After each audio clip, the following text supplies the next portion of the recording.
I did not experience this so much, but my parents did experience um, systemic, I don't know if you call it racism, but maybe systemic bigotry. So now you may ask yourself the question, well, Tzvi, what do you mean? What do you mean? How can you say that? You're a white Ashkenazi male in America. What do you mean you experience systemic racism? I'll tell you guys something. I can't say that I did. I was 6 years old, almost 7 years old when we left. My parents and I left the Soviet Union. But, for someone in this country to come up to my parents and say that they have white privilege or that they have Jewish privilege, and also that they don't know what it's like, they never experienced,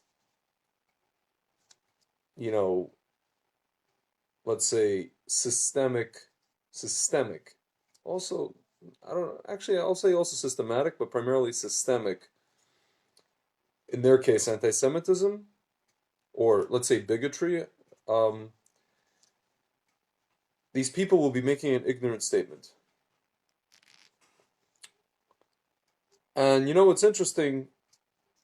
I find it quizzical that neither my parents nor the people that they went to school with, the Jews that they went to school with back in the Soviet Union, are sitting around.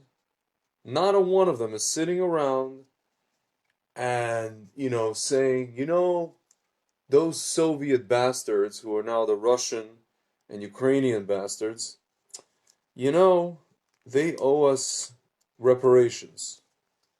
Granted, my friends, they were never slaves in that place. There wasn't slavery, Baruch Hashem. But there were other things. There were other things that my parents and their friends experienced to where any other group of people, especially even people, if they had experienced this kind of stuff, let's say in America or in Europe, can easily come to the government and say, you know, we have a legitimate grievance and we would like reparations. Or some kind of restitution for our suffering, my friends.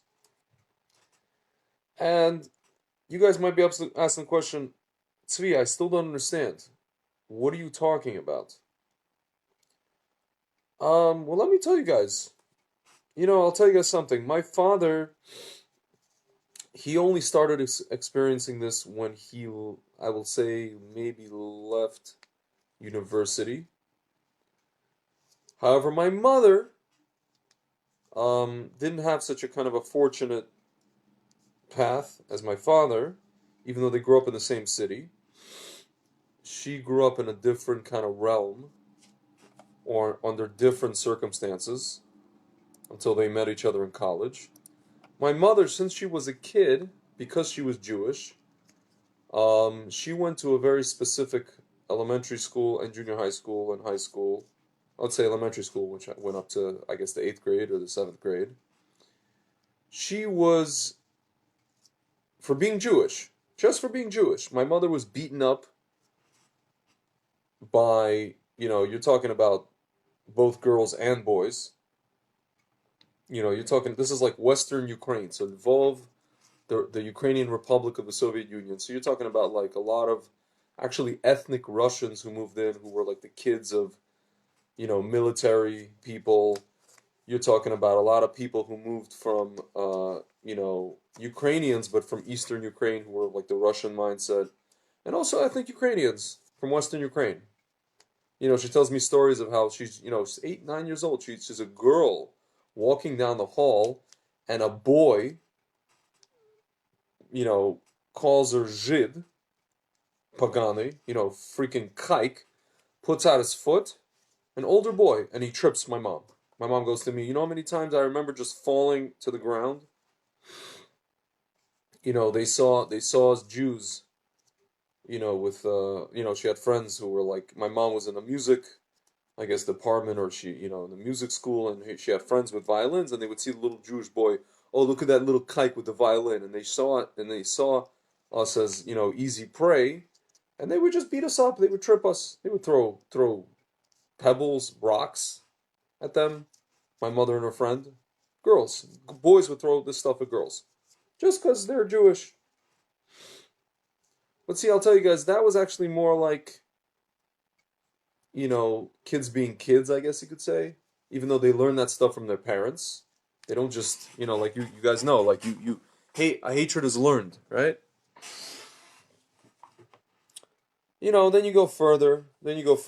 This is now you're talking. My mom is 13 years old, and Israel just beat the Arabs in the 1967 war, and who was helping the Arabs? The Soviet Union. So a lot of these kids of military people, what do they do to my mother? These bullies. My mother's already 13, and these kids, these giant, like, these kids are like 14, 15, but they're like, these tall, big kids. They chase my mother and her friend around the classroom. They basically kind of run them under, so to speak, the desk. And what do? They make paper airplanes.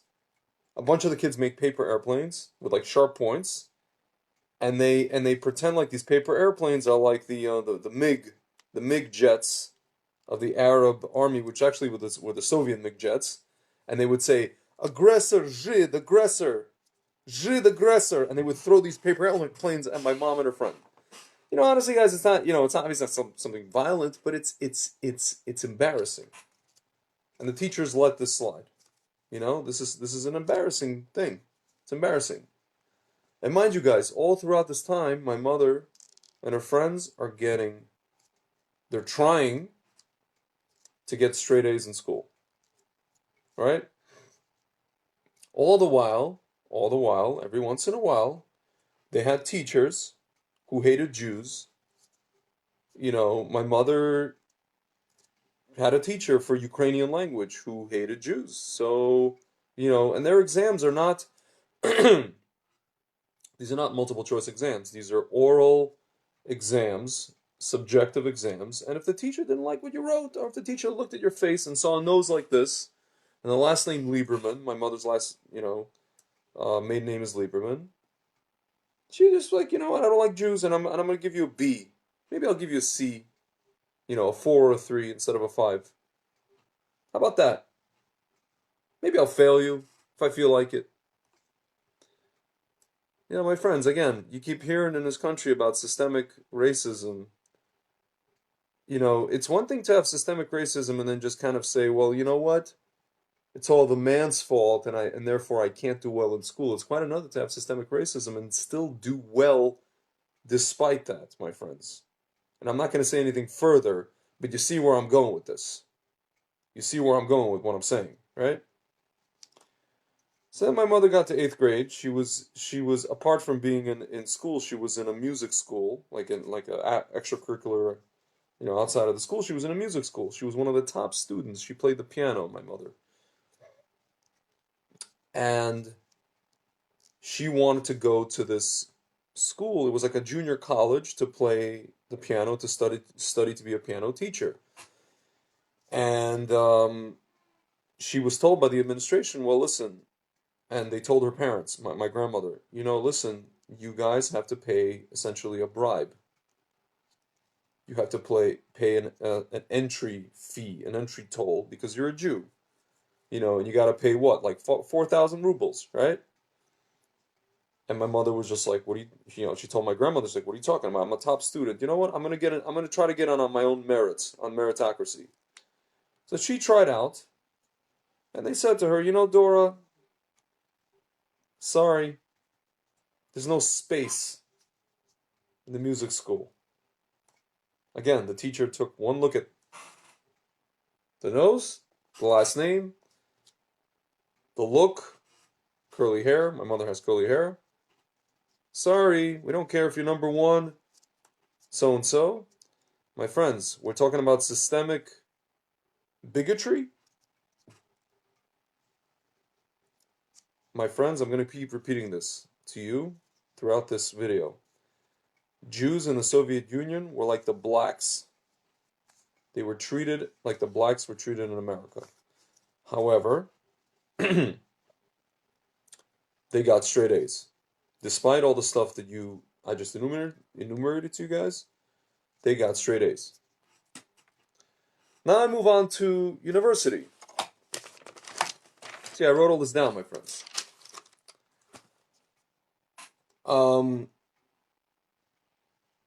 Mind you, I forgot to tell you guys who was accepted into this music program. They took these girls who were like the daughters of these like I don't know, military guys. These girls who couldn't play piano to save their life if a gun was pointed to their head, and that's who they accepted to the school.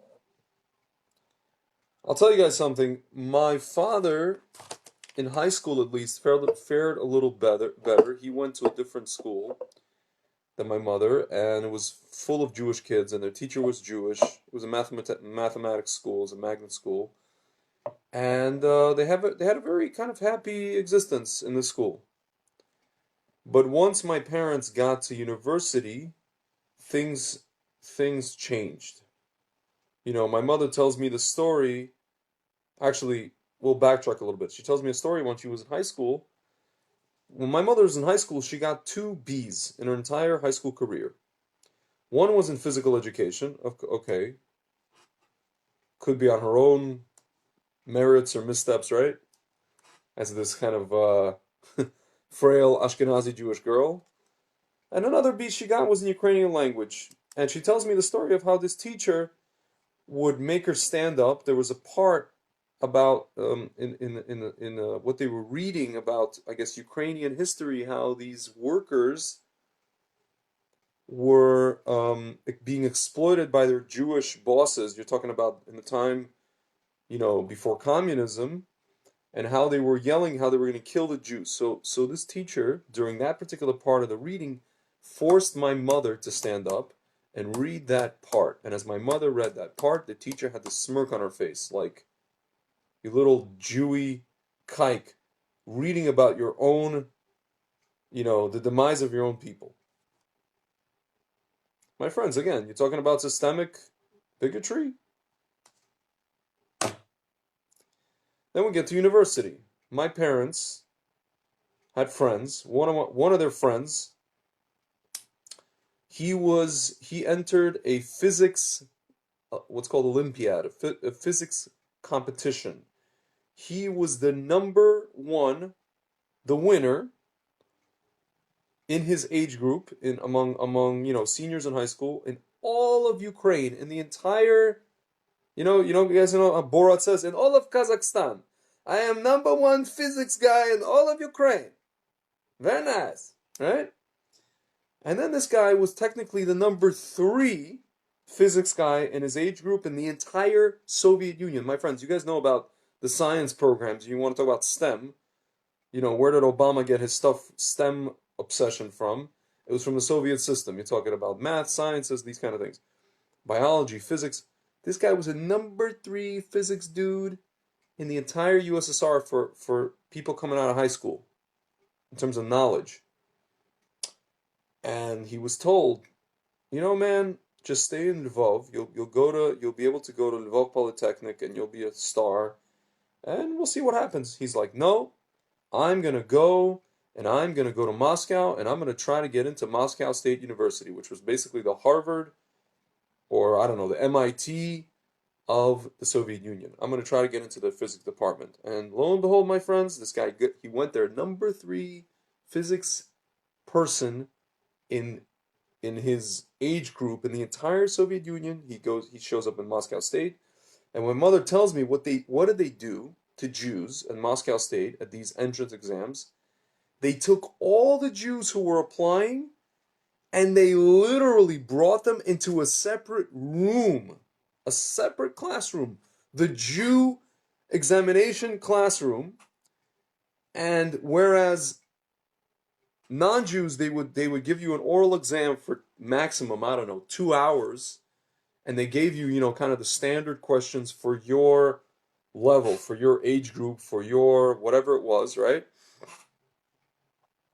And the Jews, they kept in these rooms for 5 hours, 6 hours, and they would throw all kind of crazy questions at them. You're talking about like, stuff that like maybe PhD people would know, or people would like who were doing like, I don't know, some crazy, research stuff, or people who worked at like top secret, I don't know, like I don't know, nuclear facilities on like whatever, the nuclear weapons or something like that, fission. And and you're giving this exam to an 18, 19-year-old kid, Jewish kid, a bunch of them. Lo and behold, this number three physics kid in the entire Soviet Union, the number one person in Ukraine, guess what? He got a two. He failed. He failed. My friends, again, back to the same old thing. You're talking about systemic racism, you're talking about Jewish privilege. My friends, I'm sorry. My father had another friend who he was in the math department, and they all finished eventually in university. They all finished um, what is it called? Computer science, applied math, and then he came to his high school teacher who was really a mentor, a Jew from Poland who ended up Lvov used to be part of Poland. He just ended up staying in Lvov and teaching these Jewish kids. So he was kind of like their rabbi, except he was their math teacher, right? He was their advisor. And he came to this math teacher and he said, "Listen, teacher, I want to go to Moscow and I want to be an applied math person or a computer scientist." And this Jewish kid, my dad's friend, he wanted to work at the KGB because that was a prestigious job to work at. And this teacher told him, "My friend, if I were you, I wouldn't even bother. It's not the place for you. It's not the place for you." 22-year-old kid, 23-year-old kid, you're telling him you're crushing his dreams. Why? Because he already knew what the result was going to be. This teacher who basically went through the whole, he was around before the communists came, and he went through World War II, and Stalin passed away, and this teacher went through the whole system, and he was a teacher since, you're talking like the 40s, after the war, before the war, and he said to him, "Don't even bother, man. You're gonna be wasting your money on a train ticket, and you're gonna be wasting your time, and you're just gonna get crushed." My father told me a story how he had this like third cousin who actually went to take one of these tests in Moscow. I don't know if it was Moscow State or some university in Moscow in the avionics department or aviation department, right? So in the aviation department, just so happened that the oral exams were not, they didn't give it based on your name. They gave you a number. So it was basically kind of a blind test. So they don't know who they're testing. The person's taking a test, number 23, number, I don't know, 32. And he got in, or he passed. So I asked my father, did the guy ended up getting a job at least and graduating, with this diploma, getting a job in that field? He's like, "I have no idea. I do know that the guy got in. The only reason he got in is because they didn't know his identity. They didn't know that they were testing, some guy with the last name, Lifshitz or Lieberman or Rabinovich or Shapiro or Rifkin or anything like that, right?" So now, my friends, now that you heard this story, and there's many more stories, I just kind of gave you the surface level of it, my friends. Many more stories, the stories that involve my parents when they were refuseniks, people who applied to leave the Soviet Union, who lose their jobs, who were told you're a traitor to the state. My father tells me a story. This is when I was a baby. So you're talking like 1982. This KGB, one of their handlers, told him, and my father had hair, my hair, you guys see it's slicked back right now, but like it's fairly long. I had it even longer. So my father at the time had hair the same length as I did, and his KGB handler looked like Dr. Evil, no hair whatsoever. And he told my father at one point, Lifshitz, do you know when you're gonna leave this place? This place, he meant the Soviet Union. He told him, "You're gonna leave this place when you're gonna have about as much hair on your head as I do." You understand, my friends? This is the kind of people that my parents dealt with. So now you want to come and say, "Well, we have Jewish privilege. Your parents have Jewish privilege, or you have white privilege, or I don't know, you never endured systemic, in this case, bigotry or racism, if you want to call the Jews a race." Listen, my friends, I'll tell you, looking back, I think it was a positive thing. The Soviet Union took our passports, well, rather, before they took them away, On our passports, there was a something called a fifth line, pятая строчка. On the fifth line, they wrote, it designates your nationality. Guess what the Soviet Union wrote under nationality? They wrote Еврей, Jew. My friends, I mean, imagine. I don't even think this was done. I'm pretty sure. I think at some point, I don't think this was done to black people in America. If you got a passport and even in the 50s and 60s, and it never listed race. It just says, United States of America. It doesn't say nationality. People who come to America, they get citizenship, but it doesn't actually say. There's no nationality line on your American passport. It doesn't say, I don't know, Indian or whatever, Chinese or Italian or Irish. Maybe to kind of a detriment. Maybe people kind of lose their identity at some point when they live in America. But my friends, this is what was done to the Jewish people in the Soviet Union, the Jews who lived in the Soviet Union. So now you're coming and saying, well, people come to my parents and say, you have Jewish privilege, you have white privilege. What are you talking about, man? What are you guys talking about? My parents had to fight for every inch, you know, as Al Pacino said in Any Given Sunday, every inch, every single inch, you have to fight and scratch and claw. Every single inch, my friends. And this is what they dealt with. And then they came, and in the Soviet Union, they actually, despite all that stuff, they got straight A's. They got straight A's. And then they came to America, $300 in their pockets. You know, their own people looked at them as kind of, the Russian Jews who came in the 70s looked at people like us who were like, the how should I put this? The poor relatives, бедные родственники, who came to mooch off, we did not. That was not the intention of my parents, nor did they ever.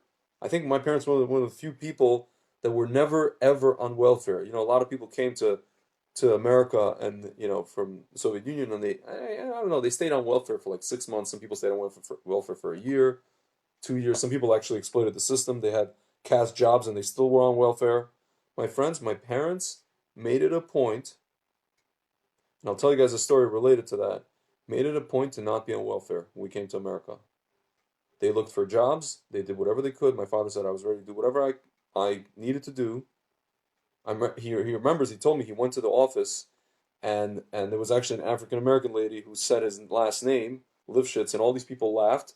And my father like left the office, and he said, after that experience, he said, I will never return to that damn office again. And he never did. He got a job, thank God, and he never looked back, my friends. And you know who he got a job with? You know who was the first person to hire him? It was a Russian Jew who started his own company, his own you're talking like the early 70s, his own software development company in Manhattan. And my father was happy to have a job. Somehow he found this guy and they hired him, and it was mostly Russian Jews, like young Russian Jews in their 30s. And my father was happy to just have a job, you know? You're talking 1987, $28,000 a year. Back then it was a decent salary. You could live on that. What was our rent? $400 a month, $300, yeah, something like that. We lived in on Foster Avenue and Coney Island Avenue in Brooklyn, like for the first year. My friends, you want to talk about Jewish privilege? You want to talk about white privilege?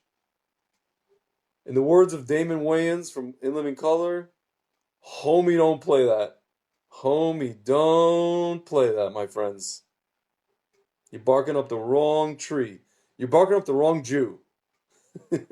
You guys, I'll tell you, I'll concede to you. You guys want to come to some of these Jews who their grandparents came here before the war and they're already third generation, fourth generation. You want to come to them and you want to talk to them about Jewish privilege. You want to talk to them about this and, talk to them about your systemic racism that you endured.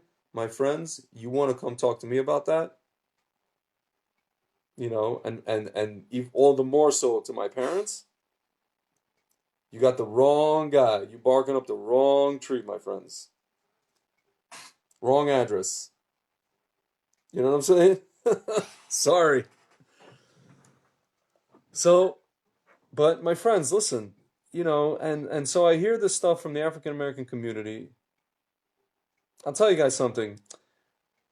We lived in a apartment complex in Brooklyn from 1988 till 1992. Guess who that apartment complex was owned by? A certain real estate guy who operated only in Queens and Brooklyn, right? You guys might know his son. His son went out, he started operating in Manhattan, but this guy operated in Queens and Brooklyn, and he kind of took over Queens and Brooklyn. He made it as his thing. His name is Fred Trump, was Fred Trump. And this Fred Trump, my father tells me a story of how he used to drop off the rent at the management office of these buildings, and this certain Fred Trump would sit there, and he would, come in every so often, and he would make sure things were on the up and up. And he was very meticulous. After all, he's German. What is it? His father was Drumpf, as you guys probably know, as Jon Stewart famously made fun of. And you know what this Fred Trump would do? This father of the president, he would stand outside the office in the apartment complex at 8 o'clock in the morning, and he would see Russian Jews, new arriving Russian Jews in their suits, in their business attire. My father was one of these people with their briefcases, and he would come up to these people and he would shake their hand. The father of the current president of the United States shook my father's hand like basically every week, once a week in the morning, and he would say to them, good luck today and have a great morning. And he loved Russian Jews because he saw these people, these enterprising, so to speak, people, these hardworking people who came to America, and they came from crap. They just came from the worst experience ever. Particularly my parents, who lost basically their 20s, their entire best years of their lives. I'll tell you guys a story, anecdotal or side story. My father, basically in the 70s, he was telling my mother about an idea that he had for a newspaper that you open up and it's a computer, and you read the newspaper on a like a tablet on a thin computer. Guys, does that sound familiar? So my father, a person with all these ideas, could not actualize his ideas. Why? Because he was stuck in the Soviet freaking Union until he was 33 years old. So now he gets to America, and he will be damn like a monkey's uncle if he's not going to actualize himself, my friends. And you want to talk about white privilege and Jewish privilege and systemic whatever, my friends, ain't none of that here. And whatever systemic there was, my parents and the people who were like them, who grew up with them, their friends, transcended all that stuff. They transcended it because, again, they didn't have religion, they didn't have the Torah, but what did they have? They had inside of them what's called zchut avot, the merits of their forefathers. And what did their forefathers do? They had in their prayer books something that said, Zecher Litziat Mitzrayim. We remember how we left slavery. So these people who were stuck, so to speak, in the modern day Mitzrayim, the Soviet Union, had inside of them this mechanism, this microchip they didn't even know existed, that told them, you know what, despite the fact that these people are conducting systemic bigotry on us, and they're not letting us into schools, and they're forcing us to pay bribes, and all this kind of stuff, these people transcended it, and they said to themselves, you know what, we're going to transcend this crap that's being thrown at us by this regime, and we're going to get straight A's, if we can help it, right? Or as many A's as we can. My friends, listen, my father would go to an interview. My father ended up working at Goldman Sachs. You think he graduated NYU and he graduated Harvard? No, my father graduated Lvov Polytechnic University with applied math and computer science. But he went to these interviews and he said, you know what, I'm a Russian-speaking Jew. I had straight A's in this Lvov Polytechnic. I know you've never heard of this university in your entire life, but here's what I could do. I could do this language, this programming language. I did this operations. I can do this. I can, whatever test they gave him, we passed. My friends, he ended up working as an IT consultant in Goldman Sachs, roughly 11 years after arriving in America, in his mid-40s. My friends, a person who endured systemic bigotry, never had white privilege, never had no Jewish privilege, came to America with $300 in his pocket. My friends, and this Fred Trump, who I just mentioned, he loved these kind of people. He loved people. He actually didn't like people who stayed on on welfare. He didn't shake the hands, and we had people living, in our complex who were on welfare, and he would not shake the hands of those people. But he shook my father's hand. He shook my father's hand. And you guys want to say Trump and this and that, Fred Trump. Ladies and gentlemen, Fred Trump built a Talmud Torah. He helped Jews build a yeshiva in the neighborhood, on Avenue Z. This is where we lived, on Avenue Z in Ocean Parkway. My friends, so honestly, I'll tell you guys something. I'm not going to make any comments about the African American community in here in this country. They have their own story, their own tests, their own issues, but I'm just telling you guys, there's something to be said for this concept of Zecher L'Yetziat Mitzrayim. You could take the people physically out of slavery, but if the people do not take themselves out of slavery here, and here, none of that stuff matters. None of this Emancipation Proclamation matters. If people do not remove themselves from slavery here, and if they don't have Zecher L'Yetziat Mitzrayim, they don't have the remembrance of the fact, or if their grandparents didn't, ingrain it into what's called the spiritual DNA, then these people cannot transcend, any systemic anything. Like my parents did and like their friends did. They transcended it. They came to America and they said, I'll be damned if I'm now in America, even if I don't have the language, I don't have the money, I don't have the connections, and I'm going to do it. Despite the fact that I just spent, the first 33 years or 35 years of my life being systemically, slammed down because I'm a Jew, because my last name is Lifshitz or Lieberman or Shapiro or Rifkin or whatever, right? And I don't again, we ain't got no white privilege and we ain't got no Jewish privilege. We were the black people of the Soviet Union, my friends. The Jew was the black guy of the Soviet Union. He was taken into a separate room and made to take a harder test than everybody else, 3 times as long, and he was still failed. And there was no affirmative action, and there never was. They never passed a law. Eventually, there was no civil rights movement for the Jews in the Soviet Union ever. There was a movement here. There was a Let My People Go movement among back when the Jews in America had any kind of seichel. You're talking about the 60s and 70s. There was a movement, right? There was a JDL also. There was all kind of things going on. Baruch Hashem. Thank you very much, American Jews. But there was no civil rights movement.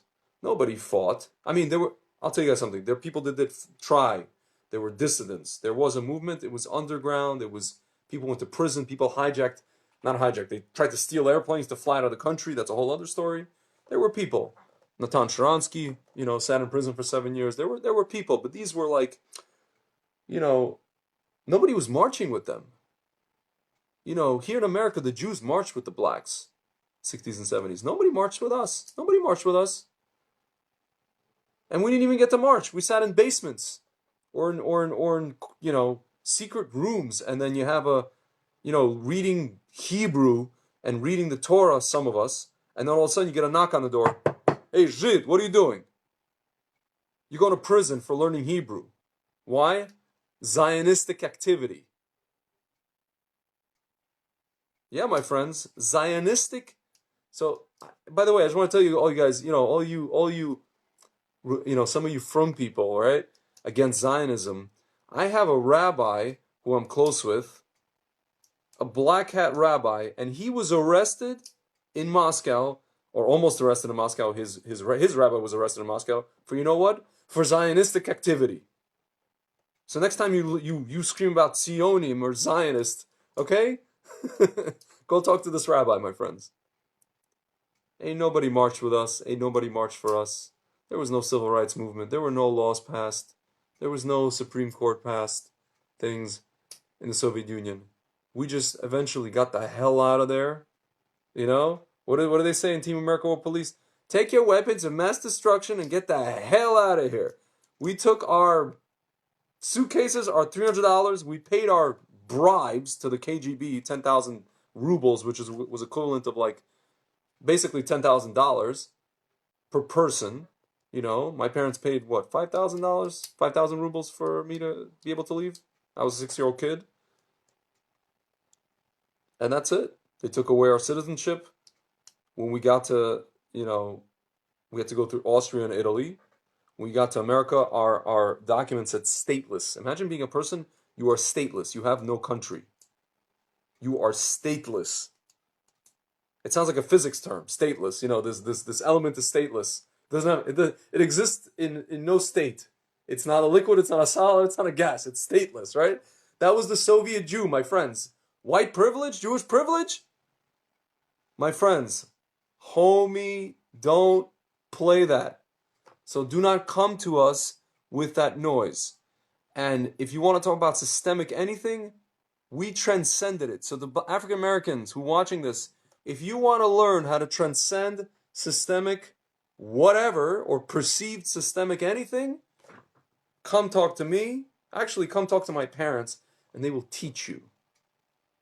Come talk to a Soviet Jew who came here in the 70s. Actually, a Soviet Jew who came here in the 80s. A Soviet Jew, preferably if he was a refusnik. It was a person who applied to leave the Soviet Union and could not. Come to them and ask them, hey, Jew, how do I transcend systemic bigotry, if there is any? You know, despite the fact that you have affirmative action now and all these wonderful things, and you guys won. But if you think there's systemic stuff, we'll teach you how to transcend it. The first step is release yourself from slavery up here, despite the fact that you got out of it 150 years ago. But I'll tell you guys, do not come to us about white privilege and Jewish privilege. Just really, really, really don't. Because you know what? We ain't having it. We didn't have it. We're not having it. We'll never have it. And that's really it. My friends, that's really, really it. Anyway, guys, I hope that this was enlightening, educational, informative. I'm pretty sure I'm the only person to speak about this in English, as far as I know. I think Natan Sharansky spoke about it. Didn't get so much airtime. You know, people talk about this all the time, but it's usually in Russian language, and it's in Russian language outlets. So my friends, those of you who are watching, Jews, doesn't matter if you're Russian Jew or just American Jew or you're in Israel, share this video, guys, because you know what? This is probably the greatest story that's never been told, at least not widely. And it's really, really relevant for what's going on today, my friends, because you know what? We transcended this stuff, and you cannot come to us about white privilege and Jewish privilege. You really can't. Because it just doesn't apply. Because at the end of the day, we were the black people of the Soviet Union. Have a good night, guys.